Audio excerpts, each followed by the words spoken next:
नमस्कार. आज पुन्हा एक नवी कविता आपल्यासमोर सादर करतोय. कवितेचं नाव आहे विझलो आज जरी मी. मराठीतील सुप्रसिद्ध कवी सुरेश भट यांची कविता आहे. जेव्हा आपण आपला आत्मविश्वास कमी होतो किंवा आपल्या जीवनामध्ये एखादं संकट येतं तेव्हा ही कविता नक्कीच आपल्याला प्रेरणादायी आहे. विझलो आज जरी मी हा माझा अंत नाही, पेटेल उद्या नव्याने हे सामर्थ्य नाशवंत नाही. छाटले जरी पंख माझे पुन्हा उडेन मी, छाटले जरी पंख माझे पुन्हा उडेन मी. अडू शकेल मजला अजून अशी भिंत नाही.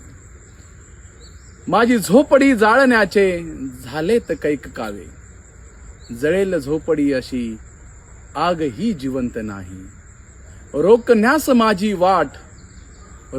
माझी वाट वादळे होती अतूर, डोळ्यात जरी गेली धूळ थांबण्यास उसंत नाही.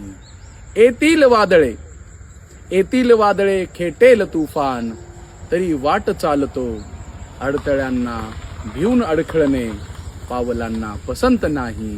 विझलो आज जरी मी हा माझा अंत नाही, पेटेन उद्या नव्याने हे सामर्थ्य नाशवंत नाही. हे सामर्थ्य नाशवंत.